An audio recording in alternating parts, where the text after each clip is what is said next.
Halo Sobat YouTube, Assalamualaikum warahmatullahi wabarakatuh.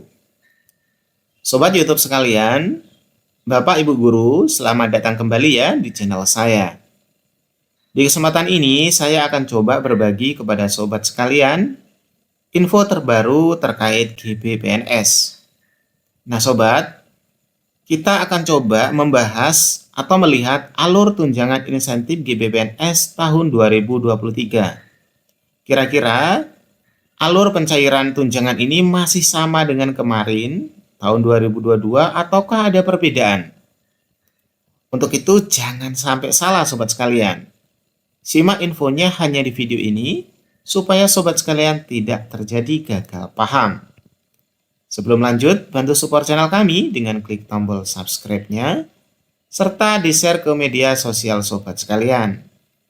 Ya, siapa tahu ada rekan atau keluarga Sobat sekalian yang dapat info ini kemudian bisa mencairkan tunjangannya. Ya udah, nggak perlu basa-basi, langsung saja kita masuk ke videonya.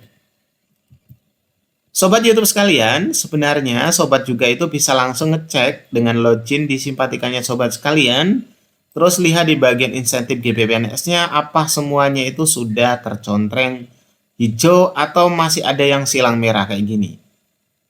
Dan nanti kita akan coba lihat ini ya, serta kita akan cari solusi ketika ada silang merah kayak gini. Sebelum itu, sesuai judul kita harus lihat ya, tentang alur tunjangan insentif tahun 2023 ini Sobat sekalian. Nah Sobat sekalian, alur tunjangan insentif tahun 2023 ini kurang lebih seperti tampilan di layar ini. Ini saya coba besarin dikit. Nah, kayak gini. Mudah-mudahan bisa kelihatan ya. Saya gedein lagi. Oke, kayak gini Sobat sekalian. Alur tunjangan insentif tahun 2023. Jadi, pertama itu gurunya harus memenuhi persyaratan yang ada. Jadi harus terpenuhi semua. Apa persyaratannya? Sebentar ya. Udah saya siapkan di bawah. Kemudian, setelah persyaratannya terpenuhi, guru itu harus melakukan pengusulan. Jadi kalau di kemarin itu, kalau yang sudah lama itu langsung otomatis nggak perlu melakukan pengusulan. Nah, sebentar kita akan cek di simpatikannya itu kira-kira harus melakukan pengusulan lagi atau tidak perlu. Jadi kita langsung cek nanti ya Sobat sekalian ya. Kemudian, setelah guru itu melakukan pengusulan, ini ngusulkan lewat simpatika Sobat ya. Jadi nggak perlu bawa berkas macam-macam, lewat simpatika aja. Tapi kalau memang ada berkasnya ya, berkasnya bisa dikirim ke tingkat kabupaten atau kotanya. Kalau ingin cepat ya lewat WA doang aja. Jadi yang penting di sistemnya, di simpatikanya itu udah diajukan. Nah kemudian setelah diajukan, nanti pihak kabupaten atau kota atau kemenagnya itu melakukan persetujuan. Nah, persetujuannya lewat mana? Ya tentu saja lewat sistem simpatika. Nah, nanti mereka akan ngecek dulu udah sesuai atau belum. Kalau sudah nanti disetujui. Setelah disetujui, akan muncul beberapa data calon kandidat insentif penerimanya ya, atau data calon kandidat penerima insentif tersebut. Nah, jadi baru data ya, datanya itu data apa? Data calon kandidat penerima. Belum langsung penerima langsung ya, masih kandidatnya. Kemudian data tersebut nanti masuk ke bagian pengelolaan data oleh tim pusat. Jadi nanti tim pusat sendiri yang nangani, kemudian nanti akan diolah. Setelah diolah dan disetujui, akan ditentukan nanti berapa sih masing-masing provinsi itu dapat kuota. Jadi nanti tiap provinsi itu udah langsung dapat kuotanya masing-masing. Misalkan provinsi Sulawesi Selatan kuotanya sekian, provinsi Jawa Timur sekian dan lain-lain ya. Nah, setelah nanti udah ditetapkan kuota masing-masing provinsi, nanti harus diverifikasi oleh data ya. Nanti akan diverifikasi datanya itu oleh Dukcapil. Jadi setelah data itu ada, nanti Dukcapil harus verifikasi lagi. Jadi datanya Sobat tuh usahakan di bagian simpatikanya itu sama dengan datanya Dukcapil. Pada saat nanti beda Sobat sekalian, ya biasanya dianggap orang lain, jadi nggak boleh dicairkan dulu. Kenapa? Karena data di Dukcapil ini berbeda sama yang ada di Simpatika. Nah, ternyata ketika memang datanya sudah sesuai antara yang di Simpatika, kemudian dengan Dukcapil, serta semua persyaratan terpenuhi, maka nanti di Simpatika, sobat itu akan ditetapkan sebagai penerima tunjangan insentif. Dan ya jalan-jalan ke bank terus mencairkan sobat sekalian. Jadi alurnya kurang lebih kayak gitu ya. Guru itu harus memenuhi syarat dulu, terus melakukan pengusulan, kemudian nanti disetujui oleh pihak Kemenak sampai muncul calon kandidat ya.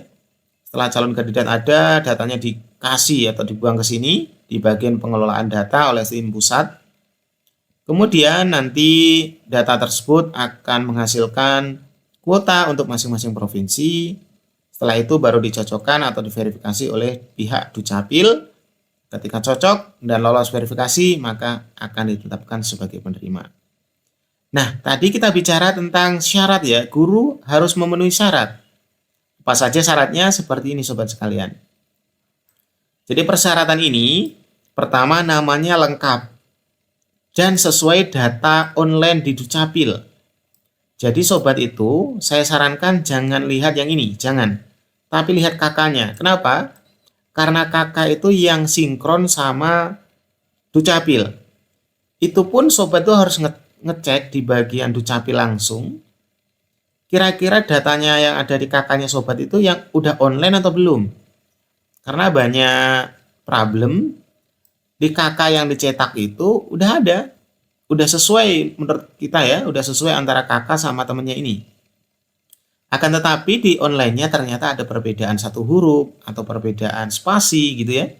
Itu nggak bisa, maka nanti tulis nama lengkapnya sobat sesuai data online di Dukcapilnya, bukan sesuai dengan ijazahnya.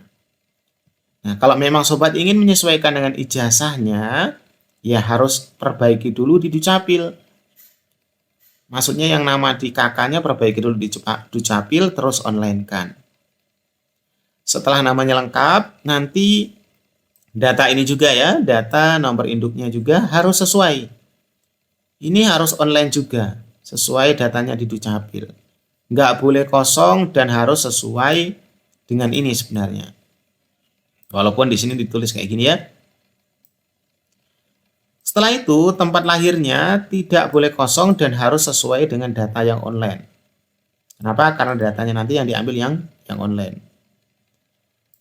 Sama, tanggal lahir juga harus sama, kemudian nama ibu kandung. Nah, nama ibu ini harus sesuai dengan data online-nya Dukcapil. Nah, sobat bisa ngecek langsung di kakaknya sobat, cek baik-baik sama enggak. Kalau sudah sama, kalau memang masih ragu, bisa datang ke Dukcapil untuk untuk ngetes kira-kira sudah online atau belum. Kemudian, ini harus aktif ya, gurunya itu memang harus aktif. Aktifnya ini aktif memang secara real di lapangan ataupun di sistem Simpatika.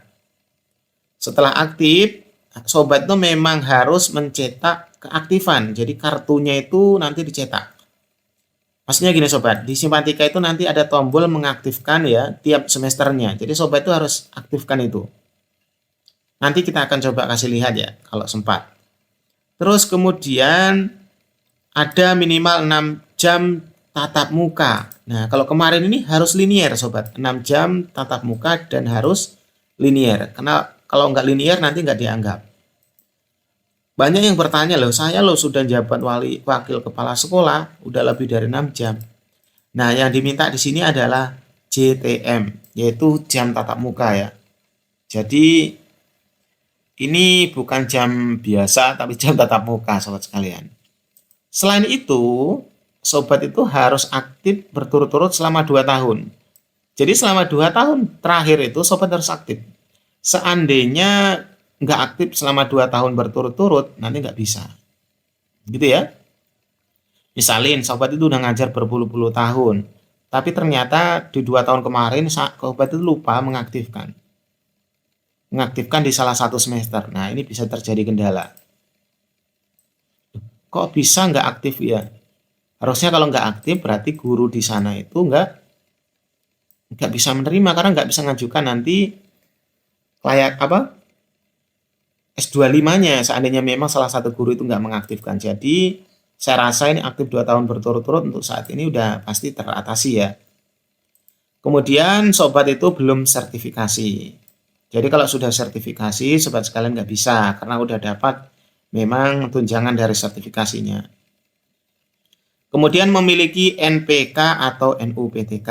Jadi sobat itu harus memiliki nomor pokok kepegawaian, Kemenak ya, atau nomor unik PTK ini.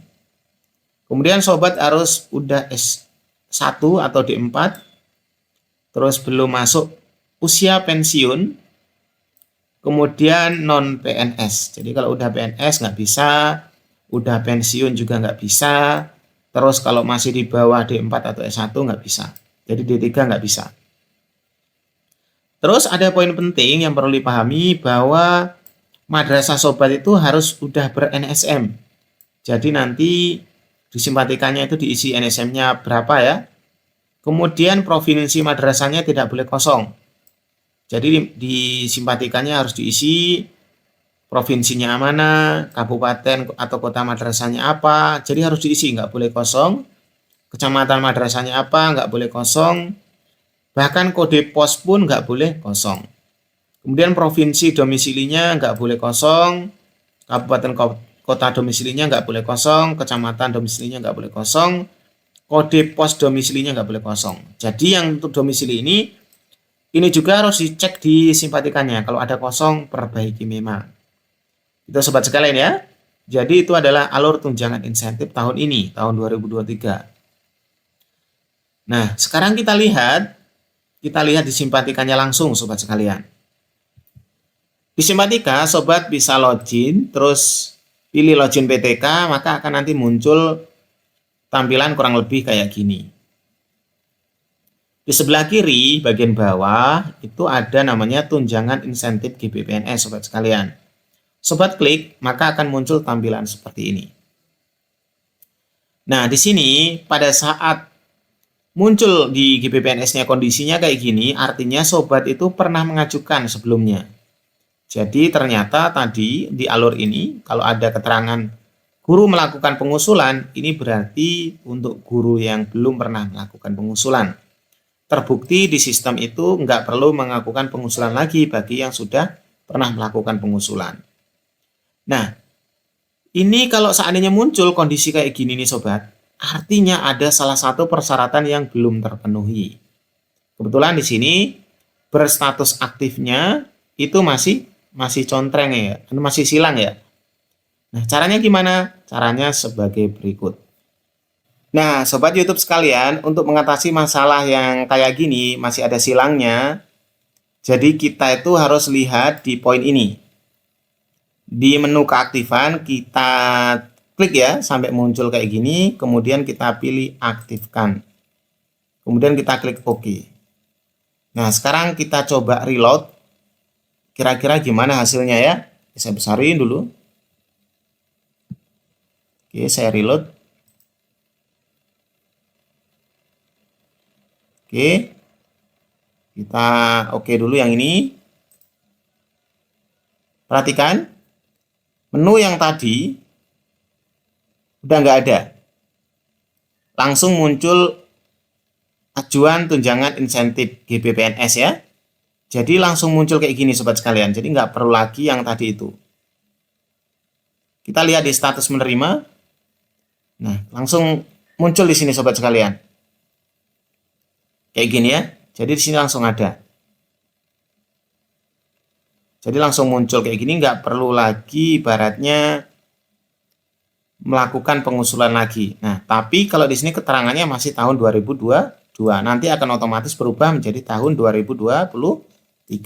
Jadi syarat-syarat awal tadi itu harus terpenuhi semua sobat sekalian. Oke sobat, terima kasih sudah mampir. Kurang lebih kayak gitu ya penyampaian terkait alur yang baru ini. Mudah-mudahan sobat sekalian bisa menerima insentifnya semua. Assalamualaikum warahmatullahi wabarakatuh.